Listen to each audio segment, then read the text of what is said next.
हाँ तो my dear students, एक बार फिर से आपका A2 चैनल नीतीश फिजिक्स पर मोस्ट वेलकम है। तो बाबू आज क्लास 10th के लिए हम एक और फिजिक्स कर लेकर आए हैं निचोड़ सब्जेक्ट ही, जो 2 नंबर का जो सब्जेक्ट है यहीं से ही पूछा जाएगा और सही प्रश्न पूछा हुआ है। बाबू आप प्रीवियस ईयर में मिला लीजिएगा क्वेश्चन के A to Z आपका यानी कह सकते हैं कि सारा का सारा प्रश्न पूछा आपको हम लेके आए हैं। तो बाबू जल्दी से आप लोग हो जाइए तैयार। आज का एकदम कह सकते हैं क्लास का एकदम कह सकते हैं कि आप लोग के लिए एकदम इम्पोर्टेंट क्लास है बाबू। तो सभी लोग क्लास को शेयर कीजिएगा, जितने लोग देख रहे हैं क्लास को प्लीज शेयर कर दीजिएगा। देखिए बाबू, जो आपका पहला क्वेश्चन है गोलीय दर्पण किसे कहते हैं, 2020 का प्रश्न है बाबू।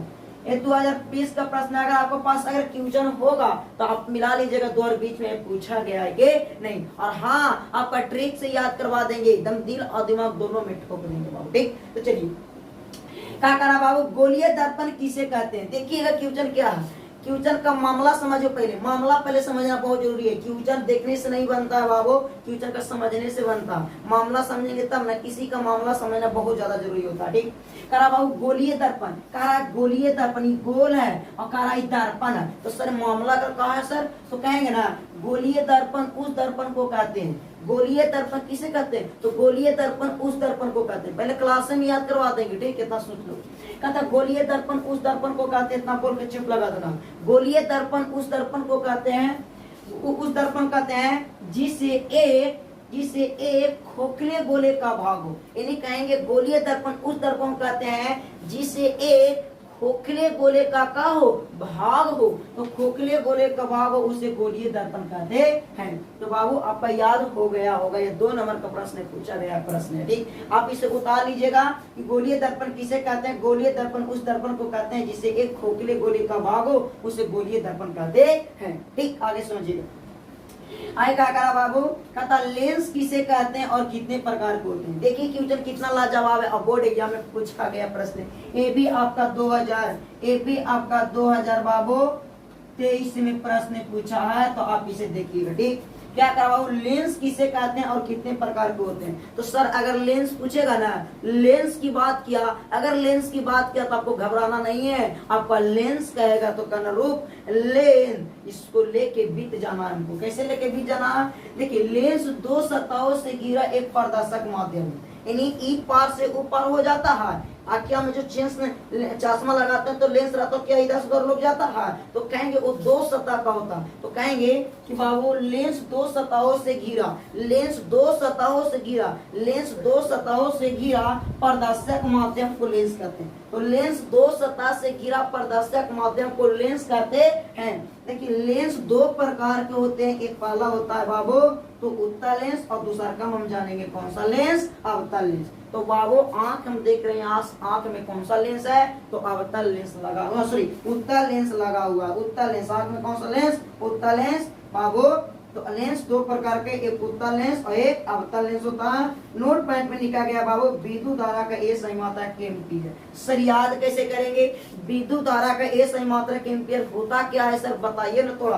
तो सर कहेगा ना आपसे कि विद्युत धारा, क्या बाबू, विद्युत धारा। तो बाबू विद्युत धारा, तो पूछेगा विद्युत धारा का ए सही मात्रा। तो एस आई क्या पूछ रहा है आपसे, मात्रा पूछ दे आपसे यहाँ पहले विद्युत और धारा। तो सर तो इसका होता है बाबू एम्पियर। तो सर याद कैसे करेंगे, इसे याद कैसे करेंगे, आइए। तो आपसे कहेगा विद्युत धारा, यानी विद्युत धारा का ए सही मात्रा एम्पियर तो होवे करता है, लेकिन याद करेंगे हाली सु कैसे, समझिएगा बात को। तो बाबू ये विद्युत कहा है, धारा है। ए तो विद्युत है और कहा है धारा है। तो समझिएगा अगर कोई विद्युत आ रहा है यहाँ से तो धारा बना लिया है। ठीक, तो धारा है। तो बाबू कह देते क्या, देखिएगा विद्युत धारा अगर पूछ दिया ना, अगर पूछ दिया आपसे विद्युत धारा का ए सही मात्रा क्या होता है, तो याद कैसे करेंगे, ए पहले समझिएगा। कह देगा विद्युत धारा, ओह विद्युत धारा, अरे तो यहाँ से विद्युत हो रहा और धारा, तो नदी वाला धारा देखे ना कैसे लगातार बात। हाँ अच्छा, यहाँ से विद्युत आया तो चल रहा है, धारा कहेंगे। तो हाँ ए का, ए कैसा आ रहा, ए और ये कैसा आ रहा, तो पियर आ रहा, एम पियर। ये कैसा है, पियर है, तो क्या होगा, एम्पियर। क्या हो जाएगा, एम्पियर। तो बाबू विद्युत धारा कैसे मात्रा क्या होता है।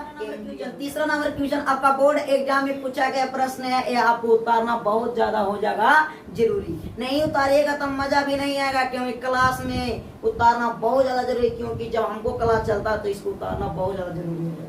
क्यों, क्योंकि यह आपको प्रश्न पूछा है, पूछने का संभावना है बाबू।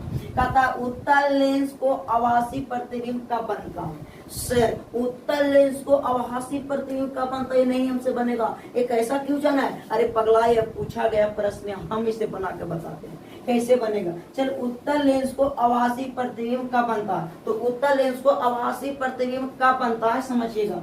देखिए यदि वस्तु उत्तल लेंस के फोकस और प्रकाश केंद्र के बीच हो तो प्रतिबिंब आभासी बनेगा। क्या कह रहा बाबू, मामला पहले समझो। सबसे बड़ी बात है क्या, मामला समझना। जब मामला ही नहीं समझ में आएगा तो क्वेश्चन ही नहीं बनेगा। मामला आएगा समझ में तबे ही क्वेश्चन बनेगा, ऐसे क्वेश्चन बनने का संभावना नहीं है, क्योंकि जब तक मामला नहीं, जब तक क्वेश्चन भी नहीं होगा। ठीक, आइएगा।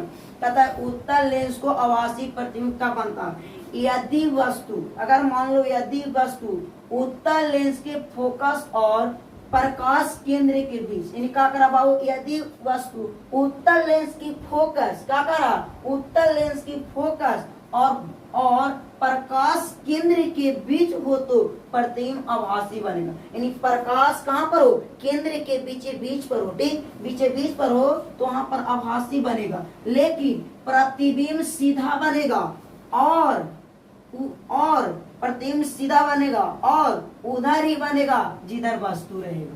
क्या कह रहा बाबू, तो प्रतिबिंब उधर ही बनेगा जिधर का रहेगा, वस्तु रहेगा, उधर ही प्रतिबिंब बनेगा। ठीक, आगेगा, आगे समझेंगे, ध्यान दीजिएगा।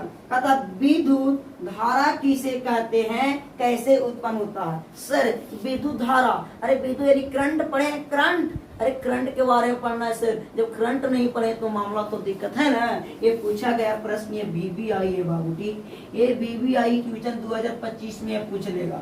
अरे 2025 के लिए चैलेंज कर देते हैं, 2025 के लिए क्वेश्चन चैलेंज कर देंगे। ठीक, आइए। कहता विद्युत धारा किसे कहते हैं, यहाँ तक मामला सुलटेंगे। वह कैसे उत्पन्न होता है, दो क्वेश्चन एक ही में है बाबू। विद्युत धारा उत्पन्न कैसे होते हैं और विद्युत धारा उत्पन्न कैसे होते हैं, फिर क्या करा, विद्युत धारा किसे कहते हैं, यानी विद्युत धारा किसे कहते हैं, अब विद्युत धारा कैसे उत्पन्न होता है। तो समझेंगे बाबू, विद्युत आवेश प्रवाह को विद्युत धारा कहते हैं। क्या बाबू, तो विद्युत आवेश को प्रवाह को, यानी विद्युत आवेश, क्या बाबू इतना बोल देंगे, विद्युत आवेश को प्रवाह को विद्युत धारा कहते हैं। विद्युत आवेश को प्रवाह को विद्युत धारा कहते हैं। ठीक, इतना तो बोल दिए सर। आगे क्या करा, धातु में मुक्त इलेक्ट्रॉन के प्रवाह के कारण विद्युत धारा उत्पन्न होती है। यानी धातु जो होता है बाबू, उसमें मुक्त इलेक्ट्रॉन रहता है, इलेक्ट्रॉन की संख्या दम नहीं रहता, यानी मुक्त इलेक्ट्रॉन के कारण ही क्या बाबू, तो विद्युत धारा उत्पन्न होता है। तो यहाँ पर देख सकते हैं कि धातु में मुक्त इलेक्ट्रॉन के प्रवाह, धातु में मुक्त इलेक्ट्रॉन के कारण विद्युत धारा उत्पन्न होता है। तो आप सब कुछ देखा विद्युत धारा कैसे उत्पन्न होता है, तो धातु में मुक्त इलेक्ट्रॉन के कारण विद्युत धारा उत्पन्न होती है। कहता नोट पॉइंट में जस्ट एक बार और इससे पहले बता चुके थे कि विद्युत धारा का ये सही मात्रा है। तो सर विद्युत धारा, ये विद्युत, अरे तेरी के विद्युत मतलब तो सर बताए थे करंट होता है, और करंट जा रहा है एकदम यहाँ से यहाँ जा रहा है, धारा बनाने जा रहा। अरे ये पियर है, कैसा ना, तार पियर होता है ना, ये पियर है तो एम पियर हो जाएगा। क्या हो जाएगा बाबू, एम पियर हो जाएगा। क्या हो जाएगा, एम पियर होगा। तो बाबू विद्युत धारा का सही मात्रा क्या होता है जी, एम्पियर होता है। ठीक, विद्युत धारा का सही मात्रा एम्पियर होता है। ठीक, कितना आपको समझ में आ गया होगा। ठीक, आगे हम लोग क्वेश्चन को देखिएगा बाबू, एकदम क्वेश्चन एकदम लाजवाब क्वेश्चन हम लेकर आए हैं। ठीक, तो बाबू क्वेश्चन को देखिएगा, एकदम आपका दिल और दिमाग दोनों में सेट कर देंगे। कह रहा है कौची, प्रकाश के अपवर्तन से आप क्या समझते हैं। क्वेश्चन कितना लाजवाब है, प्रकाश के अपवर्तन से आप क्या समझते हैं, जल्दी बताइए। अरे प्रकाश के अपवर्तन से आप क्या समझते, कुछ तो थोड़ा बताइएगा। अरे नहीं दिमाग हिल रहा, जर को नहीं, अरे हम हिला देंगे आपको। देखिए अरे बाबू प्रकाश के अपवर्तन से क्या समझते हैं, अपवर्तन पूछ दिया तो बाबू जब किरणें एक माध्यम से दूसरे माध्यम में, जब प्रकाश के अपवर्तन पूछ दिया तो कहिएगा कि जब एक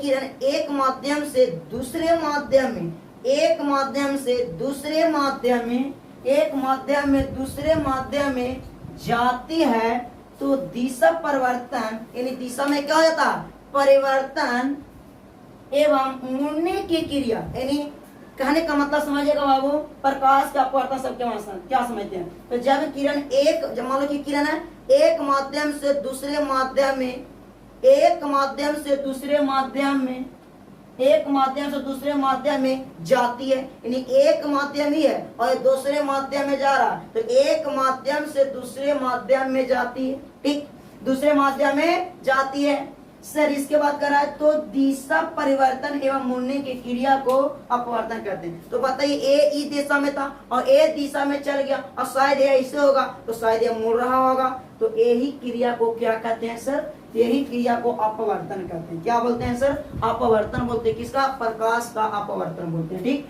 तो बाबू जब किरणें एक माध्यम से दूसरे माध्यम में जाती है तो दिशा परिवर्तन एवं मुड़ने की क्रिया को प्रकाश के अपवर्तन कहते हैं, प्रकाश के अपवर्तन कहते हैं। क्या कहते हैं जी, प्रकाश का अपवर्तन कहते हैं। सर आओ आगे समझिएगा, अगला नंबर पूछा कर रहा है क्या, प्रतिबिंब किसे कहते हैं और कितने प्रकार के होते हैं। सर प्रतिबिंब, अगर देखिएगा अगर आप कहीं पर ठहरा रहते हैं तो कहीं पर आपका छाप पीछे बनता है, यानी प्रतिबिंब बन रहा है। क्या बन रहा है जी, प्रतिबिंब। तो आपसे पूछेगा प्रतिबिंब किसे कहते हैं, कहे अरे गुरुजी हमें बताए हैं सर, हमको याद नहीं है, जस्ट यही बताए हैं।